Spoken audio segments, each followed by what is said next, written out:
왜냐하면 사실 사람들이 습관을 의지의 문제라고 많이 생각하거든요. 네. 근데 저는 방법이나 전략의 문제라고 생각을 해요.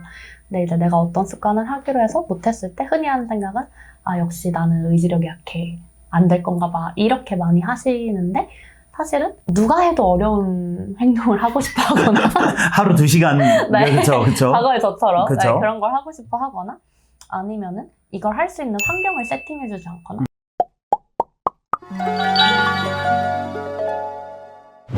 저는 이게 들으면서 제가 처음에 습관을 시작하고 습관 모임 5분만을 서울대학교 모임을 운영하고 학생들한테 저희는 똑같이 해서 실은 저희가 이 센터를 운영하는 건 하나예요. 학생들이 100일 때마다 상장을 주거든요, 저희는. 네. 그 잘했다는 증거를 선물하기 위한 구실로서 수학을 활용하고 있다가 솔직한 심정으로 더 크거든요. 네. 왜냐면 그게 어떤 주제든 독서든 운동이든 공부든 음. 다 효과는 비슷할 거라고 생각해서 그런데 이거를 제가 아닌 다른 사람의 입으로 네. 이렇게 똑같은 얘기를 듣는 게 굉장한 경험이네요, 저한테. 왜냐면 저를 잘 모르시겠지만 저는 대표님을 너무 잘 알아서 아, 약간 이게 팬미팅하는 느낌이 드는데 네네. 그러면 이제 대표님 완전히 설득이 됐어요. 네네. 그런 다음에 마이 루틴을 하고 있는데 이게 한 네. 100만 명 정도 네네네. 되게 많이 쓰는 앱이에요. 네네네. 그러면 여기 안에는 당연히 학생도 있고 아, 그쵸. 학부모도 있을 네네네네. 거잖아요. 그러면 학생들도 하는 경우가 많았나요?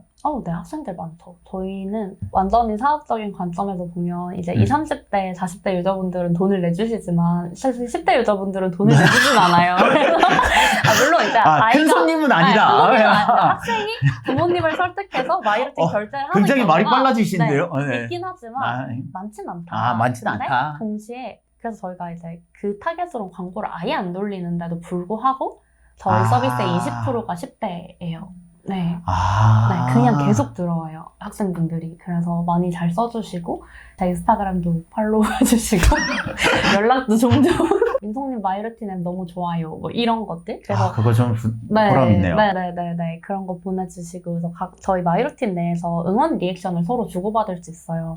그래서 리액션 오면 저는 이제 답방이라고 해야 되나? 가거든요. 근데 가서 보면은, 뭐 중학교 뭐 3학년 누구다. 초등학교 뭐 4학년 누구다.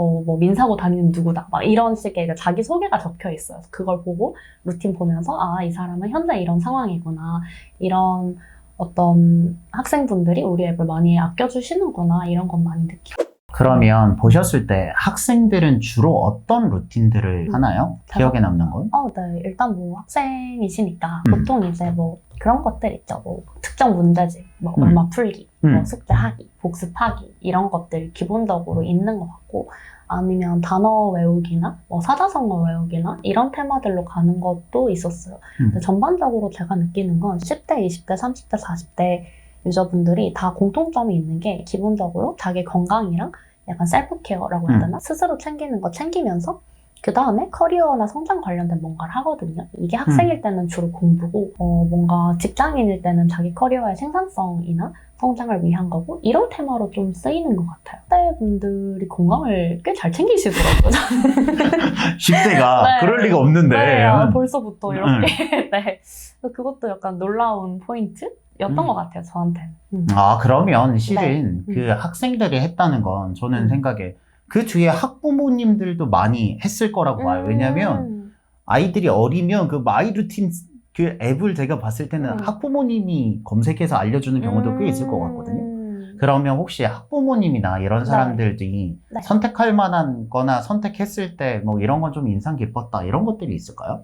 저는 일단 부모님들 있으시는 걸 봤을 때는 그 루틴에 그런 내용이 있어요. 뭐 아이에게 존중의 말 해주기, 그런 걸 하는구나. 네, 하루 한 번 안아주기, 뭐 칭찬해주기, 이런 식으로 소중한 사람과의 관계를 위한 루틴들을 많이 선택해서 하시는 것 같고, 또 가끔 저희 쪽에서 뭐 이렇게 계정을 뭐 연동하고 싶다 이런 게 들어오는데, 물론 저희가 해드리진 못했지만 그걸 보니까 가족 단위로 같이 하면서 맞아요. 공통으로 도전하는 루틴이 있고, 아이가 저는 막 꼭 100일간 초록불을 받을 거예요. 그래서 뭐를 살 거예요. 뭐 이런 게 돼 있더라고요. 그래서 이제 엄마와 딜을 했구나.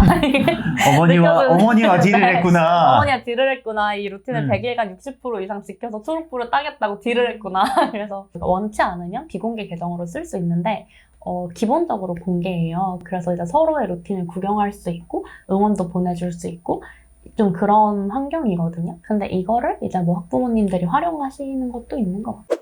근데 제가 해보면 네. 저는 서울대학교 습관 모임도 해보고 학부모 습관 모임도 해봤거든요. 네. 근데 의외로 당연히 서울대 습관 모임이 인증률이 더 높을 거라고 생각하지만 아니고 학부모님들의 인증이 더 높았어요. 왜냐면 학부모님들의 습관은 반절은 본인을 위한 습관이었고 반절은 자녀에게 뭐 하루 칭찬하기 이런 거였거든요. 그러니까 학부모님은 2인분이기 때문에 훨씬 해야 될 동기부여가 높아서 학부모님들의 인증방이 더 활성화되는 걸 보고 네. 아 이게 역량보다는 그 동기부여나 이 마음의 움직임이 훨씬 행동으로 이끄는구나라는 생각을 많이 했던 것 같아요. 맞아요. 일단 기본적인 필요성을 얼마나 본인이 느끼느냐에 따라서 움직이는 게 달라지는 것 같고 제 생각에 왠지 아닐 수도 있는데 서울대 모임은 조금 무리한 목표를 잡을 가능성이 맞아요. 큰 집단이라고 맞아요. 생각해요. 맞아요. 과거에 저처럼 약간 실패를 거듭하거나 그래서 저는 습관 모임 할 때 제 네. 습관 모임의 슬로건이 뭐였냐면 습관을 배우다였어요. 왜냐면 왜냐면 사람들이 특히 공부를 잘하는 사람이면 습관이 자동으로 디폴트 되어 있을 거라고 생각했는데 타겟을 낮추고 정해진 시간과 정해진 장소에서 정해진 행동을 하는 연습을 해야 되거든요. 그래서 사람들은 습관을 배울 생각을 하지 않는다. 네. 그래서 저희들의 습관 모임의 슬로건은 습관을 배우다 였거든요. 그러면서 이제 저는 강제로 네. 활동을 낮추고 실패하는 거 보고 네. 그런 다음에 안 하면 뭐 쫓아내고 뭐 이런 활동들을 꽤 했었던 기억이 납니다. 공감이 되네요. 왜냐하면 사실 사람들이 습관을 의지의 문제라고 많이 생각하거든요. 네. 근데 저는 방법이나 전략의 문제라고 생각을 해요. 근데 이제 내가 어떤 습관을 하기로 해서 못했을 때 흔히 하는 생각은 아 역시 나는 의지력이 약해.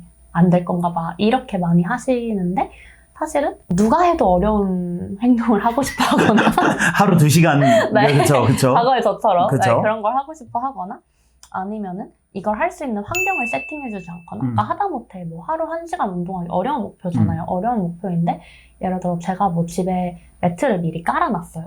그런 상황이고 뭐에서 들어와서 운동을 하는 거랑 이제 매트 다 접혀있고 뭐 운동기구 다 사방팔방 흩어져 있는 상태에서 그걸 하는 거랑 다르단 말이에요. 그래서 어려운 습관을 하고 싶을수록 환경 세팅을 쉽게 해야 되고 뭔가 아니면은 쉽게 해서 내가 이런 습관을 할 수 있는 습관력, 루틴력 이런 좀 행동하는 법을 배우고 나서 난이도를 높여가야 되는데 빨리 잘하고 싶으니까 무조건 크게 시작해서 크게 실패하고 크게 실패하죠. 오히려 방법을 바꾸면 훨씬 더 그러니까 작게 시작해서 가속도로 쌓아가면서 더 큰 변화를 빠르게 만들 수 있는데 이게 초반부에 보이지 않다 보니까 사람들이 많이 조급해 하시는 것 같아요.